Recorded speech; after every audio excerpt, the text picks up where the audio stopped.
Hi hello नमस्कार सर्वांना. आपल्या भुजबळ फॅशन लाईफमध्ये सर्वांचे स्वागत आहे. तर आपला फॅशन डिझायनिंग कोर्सचा आज आपला दुसरा दिवस आहे. तर आज आपण ब्लाऊजची मापे कशी घ्यायची हे पाहणार आहोत.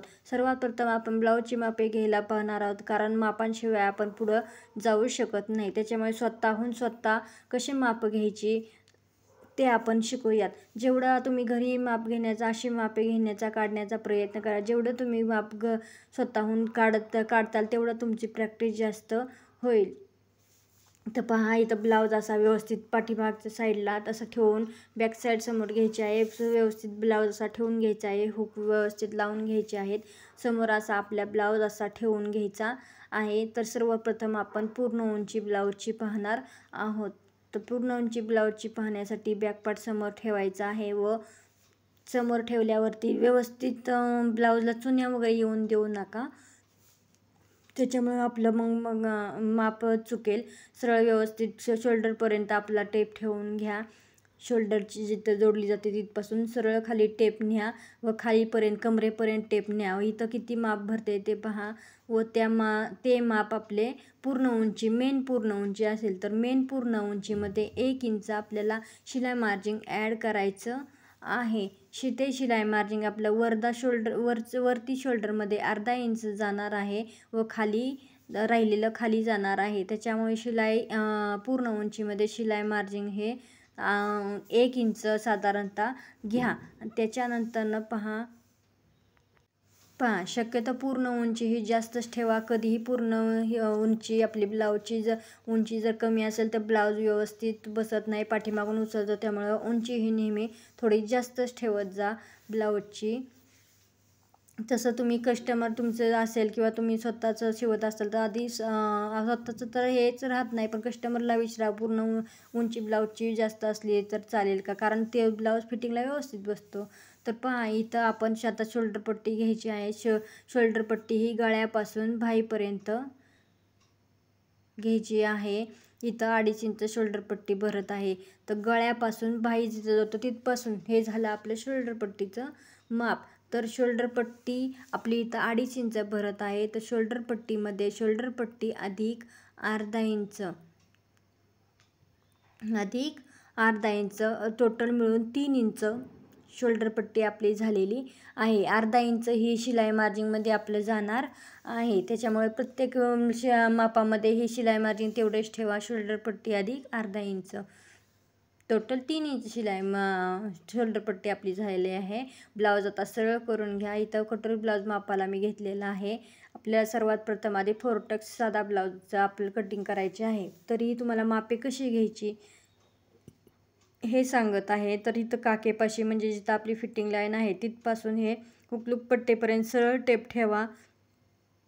सरळ टेप ठेवल्यावरती जवळ आपल्या ते काकेपासून फिटिंग लाईनपासून हुकपट्टीपर्यंत जे आपलं माप येईल, जेवढं इंच माप येईल ते आपली 1/4 छाती झाली. 1/4 छातीची जे आहे 1/4 छाती झाली. म्हणजे 1/4 छाती इथं आपली 8.25 भरत आहे. म्हणजे टोटल 8.25 भरत आहे. म्हणजे 8.25 म्हणजेच 9 थोडक्यात धरलं तरी चालेल. मग 8.25 इथं धरायचं आहे. पण फिटिंग करताना व्यवस्थित 8.25च घ्या. 8.25 अधिक ही 1.5 इंच शिलाई मार्जिन आपण घ्यायची आहे. शिलाई मार्जिन प्रत्येक ह्याला अशी सेमच घ्यायची आहे. 1.5 इंच आणि जास्त कधी कधी तुम्ही 2 इंचही शिलाई मार्जिन ठेवू शकता. शक्यतो मी 1.5 इंच शिलाई मार्जिन ठेवते. तर पहा, इथं आपल्याला शोल्डर घ्यायची आहे. शोल्डर व्यवस्थित ब्लाऊज असा गळे वगैरे व्यवस्थित ठेवा. इकडे तिकडे सरकून देऊ नका. व ह्या शोल्डर भाई जोडतो तिथपासून इकडे भाई जोडतो तिथपर्यंत टेप सरळ ठेवा. व जेवढे आपले अंतर भरत आहे तर त्याचे निम्म करायचे आहे. तर ते झाली आपली हाफ शोल्डर. ती झाली आपली शोल्डर इथं आपली पूर्णपणे ही 5 भरत आहे. शिलाई मार्जिन अर्धा इंच आपल्याला ॲड करायचं आहे. टोटल आपली शोल्डर 5.5 इंच इथं भरत आहे. तर पुढचा गळा, तर त्याच्यानंतर आपल्याला पुढच्या गळ्याचं माप घ्यायचं आहे. पुढचा गळा हा शोल्डरपाशी आपला टेप ठेवायचा आहे व तिरका टेप हा हुकलूक पट्टीपर्यंत न्यायचा आहे सरळ खाली. असा तिरका टेप ठेवायचा आहे व जेवढे आपले माप भरत आहे हे झालं आपलं पुढच्या गळ्याचं माप. पण पुढच्या व मागच्या गळ्याचं माप घेताना त्यात शिलाई मार्जिंग ॲड करायची नाही. गळा हा आहे असाच आहे, याच इंचावरती आहे, याच मापावरती टाकायचा आहे. तिथं शिलाई मार्जिंग ॲड करायची गरज नाही, नाहीतर तुमचा गळा तिथे लूज पडेल. त्याच्यामुळे शिलाई मार्जिंग गळ्यामध्ये ॲड करायची नाही. त्याच्यानंतर पहा, त्याच्यानंतर सरळ व्यवस्थित अशा ब्लाऊजचं कमरेचं हे जुळवून घ्यायचं आहे व ह्या कमरेच्या ह्या फिटिंग लाईनपासून ह्या फिटिंग लाईनपर्यंत सरळ टेप ठेवायचा आहे व जेवढे आपले अंतर भरत आहे पूर्णपणे त्याचा निम्मा करायचा आहे. म्हणजे तो झाला आपला 1/4 कंबर. तर इथं निम्मा 7.25 येत आहे, तर इथं 7.25 1/4 कंबर बरोबर 7.25 अधिक शिलाई मार्जिंग 1.5 इंच. वरती जेवढी छातीला शिलाई मार्जिंग घेतो तेवढीच खाली कमरेला सुद्धा शिलाई मार्जिंग घ्यायची आहे. तर मी इथं 1.5 इंच शिलाई मार्जिंग घेत आहे. तुम्ही शिलाई मार्जिंग 1.5 इंच, 2 इंच, 2.5 इंचपर्यंत घेऊ शकता, पण त्याला ब्लाऊज शिवताना कापड जास्त लागते, त्याच्यामुळे 1.5 ते 2 इंच शिलाई मार्जिंग ठेवा. पहा, इथं कटोरीचं माप घेऊया आपण. कटोरी जिथं जोडतो तिथपासून ते हुकपट्टीपर्यंत टेप सरळ आडवा ठेवायचा आहे व जेवढे माप भरत आहे ते आपली झाली कटोरी. किंवा हे कटोरीचं माप न घेता डायरेक्ट डायग्राम काढताना कसं कटोरीचं माप काढायचं आहे ते तुम्हाला पुढं मी शिकवणारच आहे. पहा, इथं बाहीची उंची बाही जिथं जोडतो तिथपासून ते खाली बाहीच्या दंडघेऱ्यापर्यंत बाहीचं माप आपल्या सरळ टेप ठेवून घ्यायचं आहे व बाहीचं माप आपल्याला काढून घ्यायचं आहे. बाहीची उंची ही झाली आपली. तर बाहीची उंची आपली भरत आहे 4.25. तर 4.25 बाहीची उंचीमध्ये 1/2 इंच शिलाई मार्जिंग हे ॲड करायचं आहे. तर 4.25 अधिक 1/2 मिळून 4.25 इंच बाही उंची आपली इथं तयार झालेली आहे.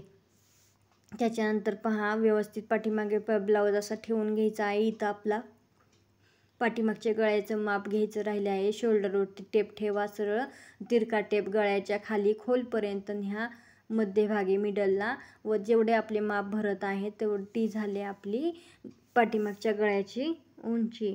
ह्याच्यामध्ये सुद्धा कुठल्याच पुढच्या किंवा पाठच्या गळ्यामध्ये लक्षात घ्या, शिलाई मार्जिंग ॲड करायची नाही आहे. एवढंच माप टाकायचं आहे गळ्यामध्ये. आणि ड्रॉ करताना, पेपर कटिंग करताना सुद्धा ते गळ्याचे माप तिरकट ठेवूनच टाकायचं आहे. पुन्हा सरळ करून घ्या.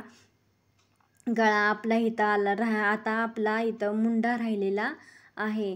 ह्या मापांमध्ये मुंडा राहिलेला आहे. त्याच्यानंतर 36 छातीची गळा 36 साईज होती ही. 36 साईजचं माप होतं आहे थोडक्यात. त्याच्यानंतर पहा, 8.25 म्हणजे 9×36 फक्त पाऊण इंचाचा फरक राहत आहे. तर माप घेताना 36 थोडक्यात धरायचं आहे. तर 36ला आपण